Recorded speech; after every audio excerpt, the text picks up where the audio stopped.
Day 3. Susah ke baca Quran? Bismillah.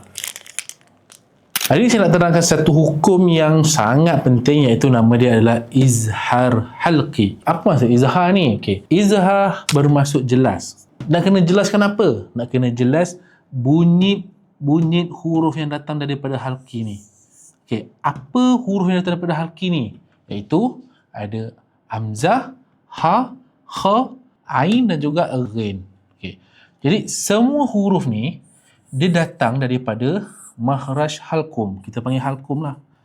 Sebab itulah nama dia halqi. Izhar halqi. Kena jelaskan bunyi yang datang daripada huruf halqum.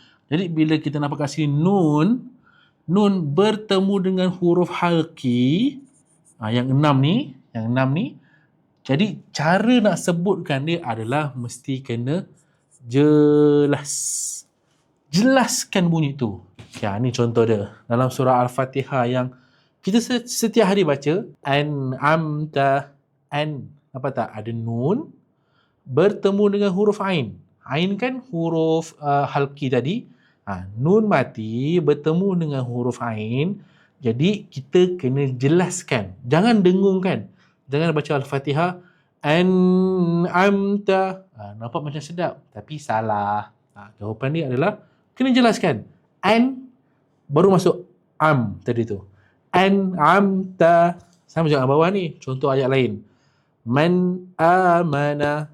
Man. Lidah kita ni, kita pacak kat langit kuat-kuat. Man.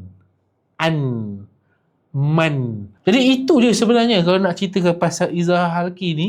Jelas, halqi adalah halqum. So segala huruf-huruf halqum yang datang daripada makhraj halqum, bila bertemu dengan nun bertemu dengan halqum, mesti kena baca jelas.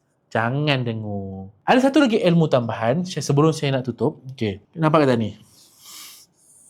Ini adalah turutan huruf tu. Huruf tu yang paling atas. Contoh, cuba sebut kha. Kita rasa kat mana? Kita rasa kat bahagian atas. So dekat bahagian halqum kita ni, walaupun saya macam nampak tak ada halqum, tapi sebenarnya saya ada halqum. Okay? So bahagian atas kali ni adalah bunyinya ghain. Cuba sebut ghain dengan kha. Tengah-tengah halqum ni huruf a dan ha. Ha. Dan kalau atas sekali, atas ni sebenarnya yang paling dalam lah, yang paling bawah halqum ni. Yang paling bawah sekali huruf a, ha, a. So fokus kita apa kat sini? Fokus kita adalah cara baca ni tadi. Ni nampak ni, jelas. So simple, hari ni dah dapat belajar satu ilmu. Nampak je 6 huruf ni. A, ha, kha, a, gha. Nampak je nun bertemu dengan ni, mesti kena baca jelas. Macam mana? Faham tak?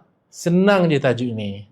Jadi kalau rasa ilmu ni bermanfaat dan nak belajar lagi, jumpa saya dalam hari esok pula dalam 1 hari 1 tajwid.